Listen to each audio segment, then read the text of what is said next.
Comment redéfinir ces valeurs pour que tu puisses améliorer ton quotidien, mais et bien évidemment également ton bonheur et ton épanouissement dans la vie de tous les jours. Tu sais, on a tous des polarités, des pôles d'intérêt, mais aussi de valeurs qui sont différents.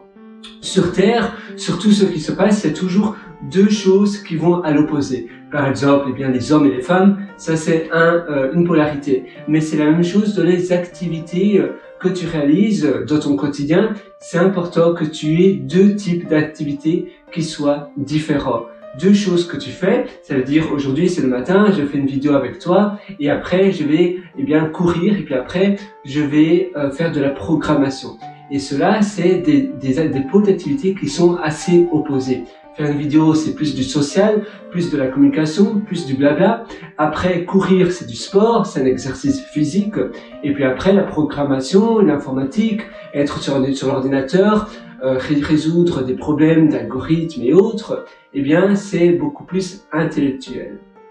Et en organisant ta journée de cette manière-là, en ayant des pôles différents, eh bien ça va te permettre d'avoir une vie équilibrée, ça va te permettre d'avoir une vie qui te porte.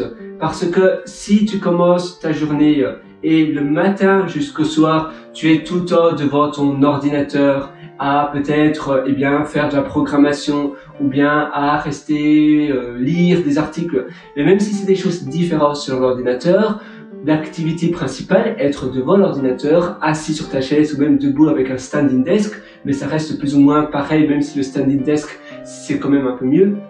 Eh bien à la fin de la journée, tu vas pas te sentir en très bonne forme parce que l'activité est pas très diversifiée. Tu vas pas faire des activités, voilà, tu vas avoir l'impression de ne pas avoir accompli énormément dans ta journée. Même si tu accomplis beaucoup, c'est bien de toujours varier les pôles d'activité. Et c'est cela aussi avec, c'est pareil avec la nourriture que tu manges. C'est bien de manger varié et de pas toujours manger la même chose. En effet, si tu manges du matin au soir, même si c'est de la nourriture bonne pour la santé, de la nourriture saine, comme des légumes, si tu manges des carottes et des épinards matin, midi, soir tout le temps, ça va pas être super équilibré pour ton corps.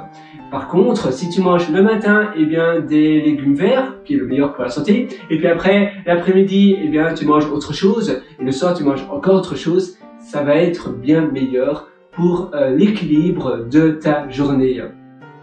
Et c'est aussi pareil pour les personnes que tu côtoies. En côtoyant des personnes avec des pôles d'activité qui sont différents, ça va te permettre de t'ouvrir l'esprit sur des visions et des manières de penser qui sont intéressantes et différentes.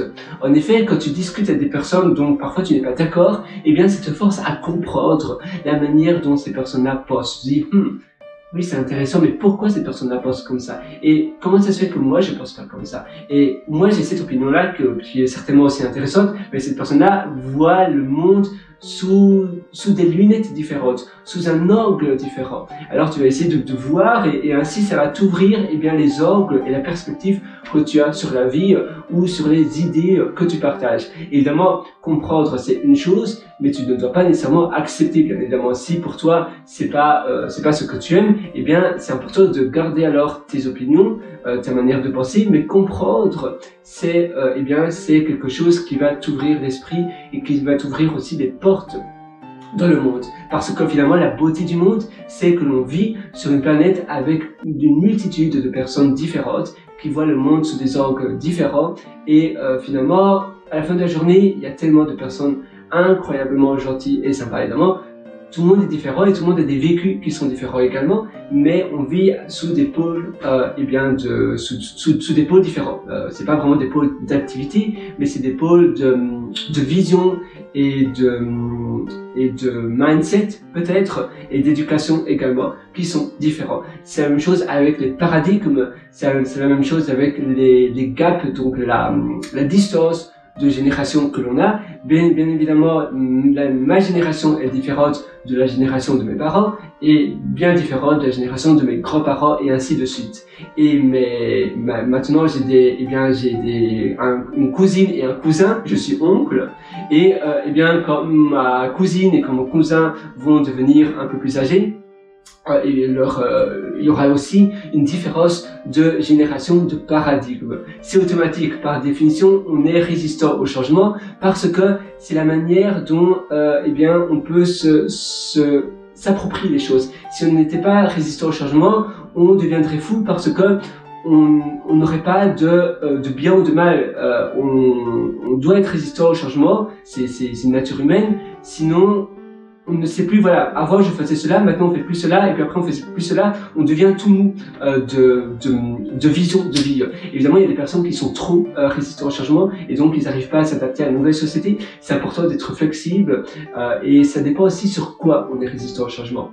Mais c'est vrai que par nature, on a toujours un laps de temps d'adaptation. Donc on est résistant jusqu'au moment où on se rend compte, mais oui, en réalité, pourquoi j'ai été résistant? Simplement qu'on a du mal parfois à comprendre, tiens, avant je faisais cela, je faisais toujours cela, et maintenant en une fois on fait quelque chose de très différent. Mais comment ça se fait? Et c'est la psychologie humaine en réalité. La résistance, ça permet de savoir ce qui est vrai et de ce qui n'est pas vrai.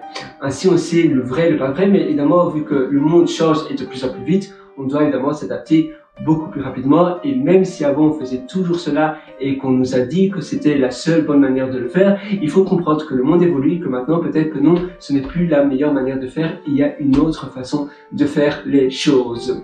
Voilà, moi je te souhaite tout le meilleur. Si tu veux aller encore plus loin, eh bien je t'ai aussi concocté un atelier qui s'appelle Belle Vie, et dans cet atelier, je vais plutôt te prendre par la main pour améliorer tous les aspects de ta vie de A à Z. Cet atelier se trouve sur mon site pierrewriter.com, pierrewriter.com, et là-dessus tu auras un lien qui s'appelle mes méthodologies. Donc dans cet atelier, si tu veux aller plus loin, si tu penses que ta vie est déjà parfaite, alors cet atelier n'est certainement pas fait pour toi.